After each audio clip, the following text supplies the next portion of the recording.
If you're living with chronic tinnitus, I am so glad that you found this video. I know how exhausting it is to try and explain that constant noise and the frustration when people just don't get it. It's not their fault, it's an invisible burden, but you can be so tired of just trying to find the right words. So here's what I want you to do.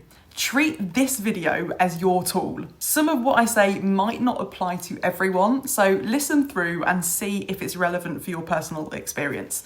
If it does resonate, share this link directly with your partner, your boss, your closest friends, or anyone in your life who needs to understand your struggle. You don't have to explain it yourself because I am going to do it for you.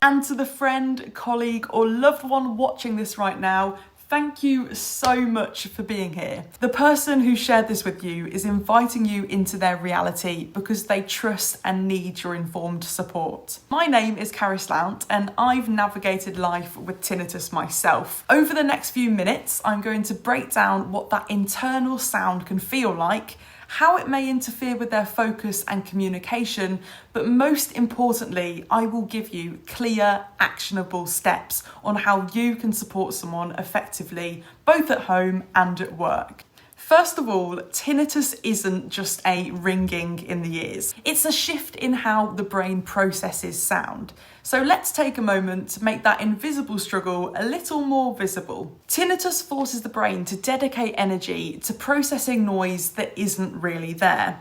This creates a constant mental drain. Imagine the brain is like a brand new smartphone, for example, running on full charge.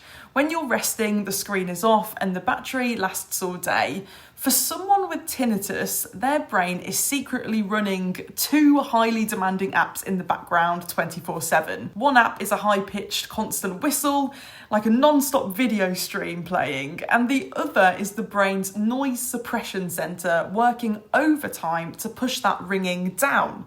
You might start the day at 100% mental energy and they start the day at 100% too. But those two apps are draining their battery fast. By mid-afternoon, while your battery is still going strong, theirs might be dangerously low. That sudden exhaustion isn't personal, it's cognitive burnout from running a marathon just to think and hear. Some people find that during tense moments, a tight deadline or a heated argument, for example, the tinnitus gets louder, myself included. Think of tinnitus like an old radio stuck on a low, annoying frequency. When stress hormones like adrenaline spike, it's like someone grabs the volume dial and cranks it all the way up. This is especially important for friends and colleagues. Some people with tinnitus find conversations really challenging because the ringing can interfere with processing speech. For some people, if they have a high-pitched ringing, it often can overlap with the same frequencies as human speech. Imagine you're talking to them while two other people are softly reading the same script right next to their ear.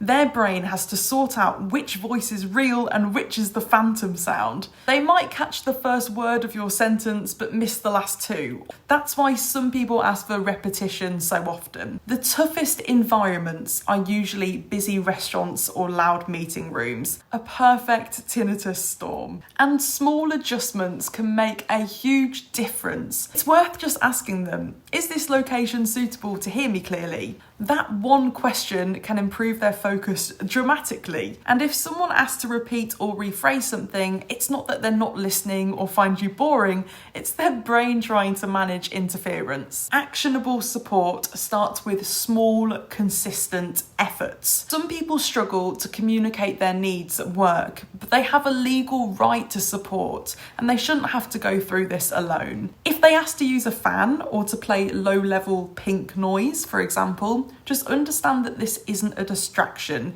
It's an essential tool to help them deal with their tinnitus. This background noise just helps them to filter out the tinnitus and make everything feel a lot more calmer. Simple workplace changes can make a huge difference. Moving a desk away from a printer or a high traffic area outside, or just allowing them to record a meeting for later review. This can all significantly reduce cognitive load. Friends and family can offer emotional support too.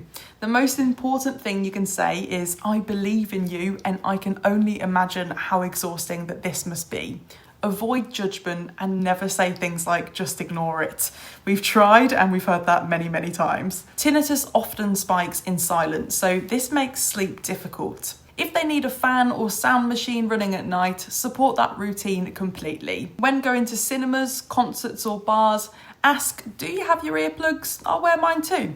Participating in prevention actually removes stigma and protects hearing health. Some people with tinnitus also experience hyperacusis, an increased sensitivity to everyday sounds, like dishes clanking or dogs barking. This might seem normal to you, but it can actually feel physically painful for them. This is a neurological response and it's not an overreaction at all. It's really great to give them choices and to try to select quieter environments together. Their well-being depends on controlling background noise as much as possible. I hope these examples have given you the understanding and language to support the person you care about. Tinnitus management is constant and it may include CBT, sound therapy or specialised hearing aids. But the real breakthrough, the thing that can change daily life, is your informed support. By understanding the invisible workload and helping manage the sound environment, you're giving them the energy they need to be fully present with you. So thank you so much for seeking to understand and watching this video, and please share this video with anyone else who needs to hear this.